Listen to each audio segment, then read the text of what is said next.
Let's talk about walking meditation, how to practice it, why we practice it, and the obstacles involved. One of the hallmarks of a mature meditation practice is having meditative awareness on demand throughout the day. And walking meditation is a great way to train yourself to have it. And you can start practicing this from day one. Do it for long enough, and you'll eventually be able to meditate wherever and whenever. Welcome to the Deep Psychology Podcast. I'm Ross. We talk about profound personal development.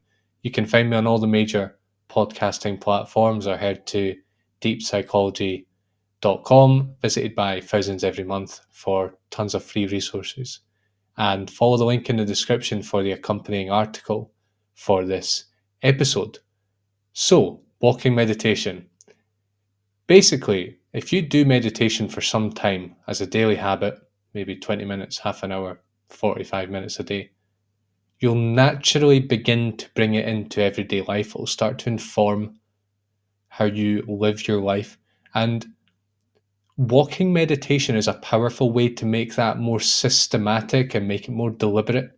And actually, in my local classes that I teach every week, we do this from day one. With every meditation we practice, we do walking meditation. And I'll explain that in a little moment here. My students basically discover that it's possible to meditate wherever they are and whenever they want. So practice it enough, practice walking meditation enough, and you can enter meditative awareness whenever you want. And this is really life changing because I've written articles about the benefits of meditation, but meditation is life changing, and having it as something you can access whenever you want, whenever you need it, is just, wow, it really takes things to the next level. So, what is walking meditation? Now, although this is pretty self explanatory, you might wonder how you actually do it. We'll get to the how to. Um, but know for now that walking meditation, the way I look at it, is just meditation that you do when you're walking.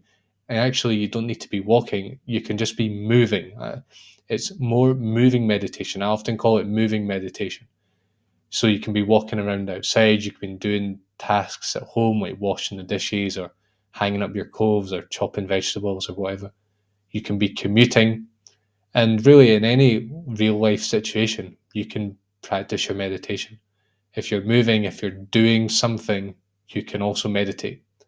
Now, just to clarify something here, many meditators have learned walking meditation. It's as a special technique, and what this involves is tend to be walking slowly in an environment with minimal distractions, and your goal is to sort of pay attention to the gait and the various phases of each step. Like your heel touches the ground, then you can feel your foot moving slowly downwards, and you can feel the contact of the ground, and then you can feel the weight shift, and so on. It's like trying to go into microscopic detail into the walking. Um, and this is a powerful technique, and it's totally usable. I'm not using walking meditation to describe that. So just if you've done it before, if you've heard of it, just I'm not using it to describe that. I'm just meaning meditation while you're walking. It doesn't need to be a certain technique. As long as it's meditation and you're doing it walking or in movement, we can call it walking meditation. So it's not a special technique. I'm not calling it a special technique. It's just think of it as a different mode of practice. In fact, in the accompanying article, I actually call it moving meditation for this reason, because it's more general, and avoids the confusion of walking meditation, which can be a particular technique.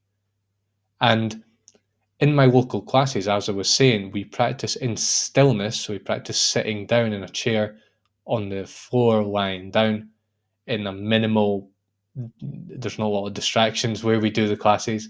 And then after that, we go into movement. And we tend to walk a bit slowly. So we don't walk at normal walking speed. And there are it's not, we're in a sort of special posture in a sense. We're not just walking in any old way. But really, you can practice at any speed you want. In fact, I think it's good to practice at normal walking speed as well. Um, especially if you're in a sort of an everyday situation where you walking slowly or differently would be a bit strange. It's good to just practice when you're walking normally as well, because that will integrate it quickly into your daily life. So as I said, you might be wondering, well, why do walking meditation, Ross? Isn't meditation about sitting down with your eyes closed in a quiet environment, isolated from the world? And well, that's a form of meditation. We're going to talk about that. Basically, we do moving meditation, walking meditation, because it supercharges our meditation practice. Let me explain. Think of meditation as a kind of mind body training. It's not that meditation is just a period of time set aside every day so that you can feel a certain way, which most people, when you start out, that's what they think. Think of it as a form of training that endures, especially when you get into advanced territory. It endures, it actually permanently changes you. This is a scientific fact. Um, think of sitting meditation, sort of the classic form of meditation that most people have in their mind. Think of that as just a core part of a long term meditation practice. It's like the pure form of training. It's the chance for you to work on the core skills in an artificial environment, just like you do with any other skill. You know, if you're practicing the piano, you don't just go out into a restaurant or a bar or the airport. Sometimes they have pianos at the airport. You don't just go into one of these environments and start practicing or start playing. You need to sit at home when no one's there, when no one's listening to you, when nothing else is going on, just to get your fingers moving in the right, uh, going in the right places, getting the rhythm right, the melody, and so on. You're practicing the pure skill. That's what sitting meditation is. And you might think, well, why not just do sitting meditation only? Well, think of it like this. If you can only tap into meditative awareness during your sitting practice, it's kind of like being able to ride a bike only on deserted roads. It's like the only time you can ride a bike is when you're out in the countryside. There's no cars, there's no people, there's nothing. It's just you and the road. Um, what is the point of riding a bike? Only being able to ride a bike in that circumstance? And by the same token, what's the point of meditating for a certain number of minutes every day if you never experience the enduring benefit, the enduring transformation that meditation can give you? One of my students recently said to me, I've learned from these classes that meditation isn't a temporary thing. You take it with you. I really like what she said, you take it with you, and she's absolutely right. We take it with us. Moving meditation or walking meditation is what it makes that process more quick. So you're not just it's not just accidentally becoming part of who you are. It's more like you're training yourself to be in meditative awareness whenever you want it. And what will happen over time, and this is why we really do it, is that it gives you meditative awareness on demand. It's not something that spontaneously happens to you or doesn't happen to you, or you need to be in a certain place at a certain time. You need to have the perfect meditation conditions. That's good for sitting meditation, but long term, you will have it on demand. You won't need to be in a special place to have meditative awareness. So, in that sense, what walking meditation does is it bridges the gap between this pure form of meditation and the rest of your life, such that you can basically tap into your new traits that you develop through meditation, like emotional mastery, an enduring sense of peace, gaining deeper satisfaction from life, having more poise. I like to use the word poise, etc., etc. All the benefits of meditation, you can have them whenever and wherever you are. You don't need to be sitting on a cushion somewhere to experience them. You just need to drop in to meditative awareness using the techniques you already know. And really, with enough practice, you become a monk in the world. Not meaning you're literally a monk, you have a bald head and you wear robes. I don't mean that. It's just that meditation is no longer just an activity. It's no longer just 20 minutes, 30 minutes, 45 minutes during your day. It's actually, it's like your whole day is infused, marinated, enveloped by meditation, and your training has permanently altered how you perceive things, how you process life, how you see yourself. And well, as I said, I've written articles about the benefits, but I can't go into that right now. But just the whole thing becomes really, yeah, you become permanently changed by it. And what I'm seeing in my own practice now is that the journey becomes clear, the meditative journey becomes clear. At the start, or just until you get to this point, things just it's not clear. It's like, why am I doing this? Is this even having any benefit? Um, am I getting somewhere? And that falls away and the journey becomes clear. What that is exactly is hard to describe, but you're very thankful that you've done the work. I like to think of it as you come home to who you've always been, but you haven't realized that you've been that. And you also realize at the same time that you're much more than what you always thought you were. And without getting poetic, it's kind of hard to describe it. It might sound weird, but tell you, it's very life changing. So that's why we practice it. So let's talk about how to actually practice walking meditation now. Three basic steps on any given day when you want to practice it. Three basic steps, keep them in mind, do it a few times, you'll eventually just interiorize it. You will need to be thinking about these three steps, you'll just know. First of all, is to choose your technique. And basically, as I said, walking meditation isn't a specific technique, at least not in the way I teach. I basically encourage people to try any meditation technique that they know. Do it in movement, do it during an activity, do it outside, do it walking around the house, whatever. It's not a special method, it's just a regular technique that you do it while you're moving. And I would suggest that you start with techniques you already know and those that you're particularly proficient in or you've done a lot of and you've sort of interiorized it already. If you haven't done meditation before, well, you can go to my website. There's plenty of articles there about meditation and lots of different techniques to try. Um, you can also check out my series of guided meditations, which you can even use while you're moving. Um, yeah, and there's plenty there to work with. Um, in my own case, what I've found works for me is listen, I know a lot of meditation techniques, and if I try to use them, each one in all circumstances in my life, I would probably go crazy, because it would just be like a never-ending project.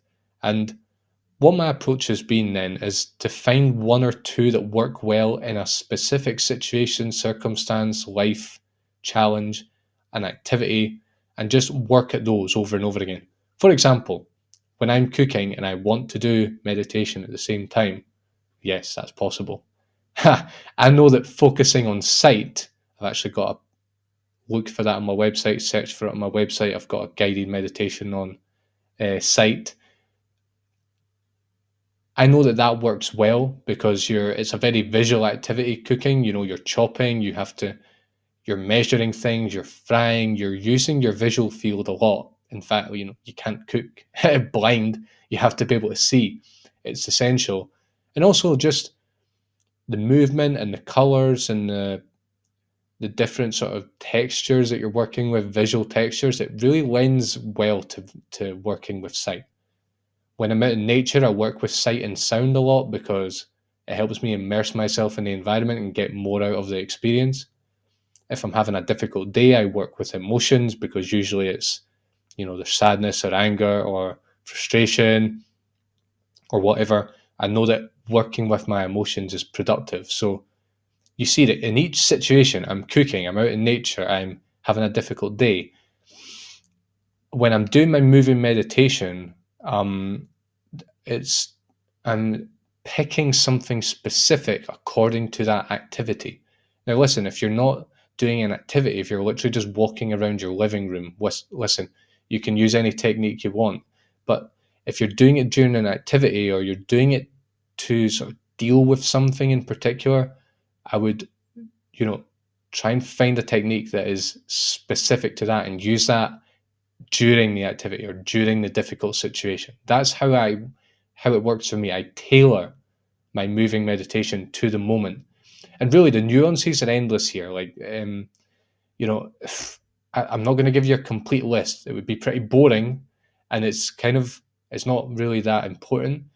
Just start experimenting, and you'll find that really the little changes you can make according to the environment, the situation, how you're feeling, what's going on for you right now in your life.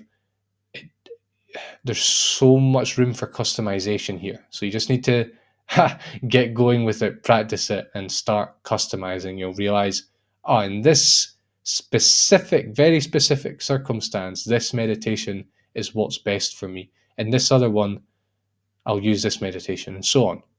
And it doesn't need to be a rigid thing. Just, play around with it, experiment, and see what works for you. Step 2 is to start stationary. Now, I'm guilty of not always doing this because I just get lazy, to be honest. Shouldn't be saying that as a teacher, but there we go. There's an admission. So though this is movement meditation, I encourage you to start stationary. Just establish your attention a little bit. If that's possible, it might not be possible. So you can either stand up tall with your eyes open, gently gazing towards the floor without staring at the floor, just having your eyes open but not staring. It's sort of a simplified form of seeing, and it helps you establish a bit of attention as you start your meditation technique. Whatever the technique is, you don't have to be working with sight necessarily. Or sit down in a chair with your eyes open, preferably, because you're going to need your eyes open when you're moving around. And just run the technique for a few minutes before you start moving. And you'll notice that it helps you get into the moving meditation. You can also do it after a period of sitting meditation, like a 20, 30, 45-minute period. And that's great because you're already, you've already been doing the technique. And so it should be, I usually find it's easier afterwards, after a period of sitting meditation. You get deeper. The third step is then you go into movement. So once you're being still for a while, stationary, start moving. So this might mean you're walking around your living room, your bedroom, or you're doing a daily activity, you're cleaning, you're cooking like me, or you're walking around outside. Whatever it is, just make sure you're moving and you're trying to practice the meditation as you do. I encourage you to look ahead directly with a gentle gaze. So don't stare. Try not to look around too much. Unless you're doing a sight meditation, you're working with the sight or the sights of objects around you. If you look around too much, it tends to stir the mind and you get distracted from the meditation. Walk nice and tall with the face and the body and the arms and hands nice and loose. Look for symmetry in the body. Feel your weight supported by the ground, and walk a bit slower than usual. That tends to work better. I'd also say have a clear end point for your meditation. So whether you say, right, I'm going to do 10 minutes and at this time I'm stopping, or I'm going to do meditation until I reach, maybe you're walking along a street and you see like a point in the distance, a reference point. You can say, I'm going to do my meditation till I reach there. Just have a beginning and an end. It's like when you're out running or you're doing exercise, when you have an end point, you really give it your all until you reach the end. Whereas if you just say, I'm going to go out for a run, well, you can stop at any time, or you can you can keep going. There's no structure to it, and it just means that, I don't know, it's not the same. So have a clear end point as well as everything else I'm saying there. Great. So now you know how to do the moving meditation or the walking meditation. Let's look at some obstacles to doing this. Basically, one of the main obstacles I've found is just you don't believe it. You don't believe it's possible. When you first, when I first teach people this, many of my students are just like, what is this? I've never I've never seen anything like this before. People have said to me, I can't imagine having that level of stillness in daily life, which there's a few assumptions behind that, but and also understand what they were saying. Another one said, "You meditate as you walk around the city centre? Are you crazy?" And listen, these protests or misunderstandings they're understandable. This is not easy. This is challenging. Walking meditation is maybe one of the most challenging things you've done in your life. And this is why almost no one does it. But as I've said before, I've done an episode on this, is reward is proportional to challenge. The more challenging something is, the greater the reward that comes from it. And one of my students has also noticed it doing walking meditation, she does it while she's walking to work. She noticed that it goes against all her usual habits, all her mental habits of just instead of walking or and either being with the body or being with the breath or being with the sight around you or just I don't know, tracking thoughts. She's lost up here. She's churning over the past and the future and the day ahead and what's going on at home and all this. Listen, we all do that, and that is the human habit. That's why it's difficult, because we're working against all our habits here, but that's also why it's powerful. So you just have to trust me. This is powerful. You need to stick it out at the start and uh, go through that initial learning phase.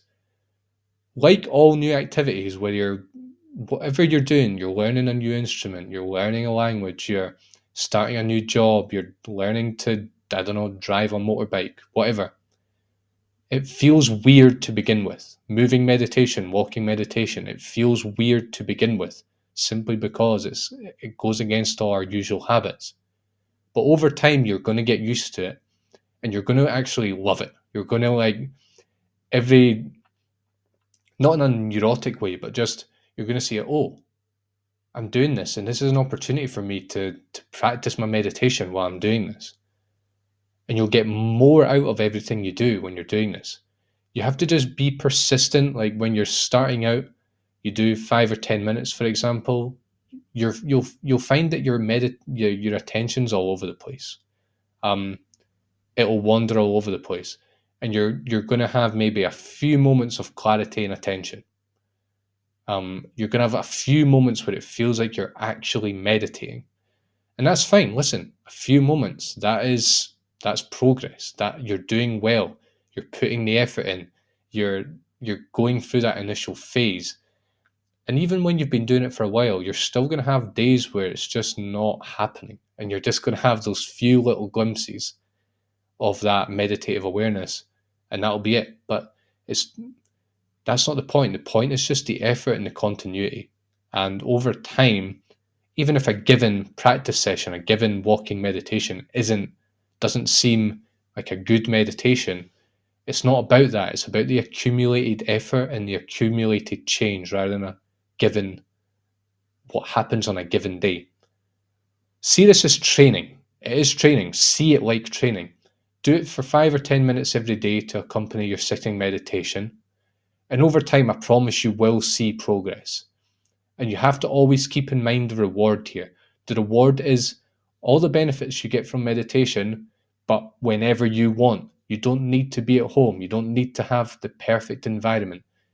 The reward is meditative awareness on demand. Keep that in mind. Whenever it's challenging, whenever you don't want to do it, keep in mind what the reward is. So now it's over to you. If you're already a meditator, I encourage you to incorporate this form of practice into your daily life, and you'll likely experience a big shift. If you're just starting out, I would encourage you to start from day one. You can check out all my meditation resources at deep-psychology.com. If you like this episode, do subscribe to my podcast for more. I have new episodes every week, and make sure to check out the accompanying article for more tips on this. Thanks for watching, and I'll see you soon.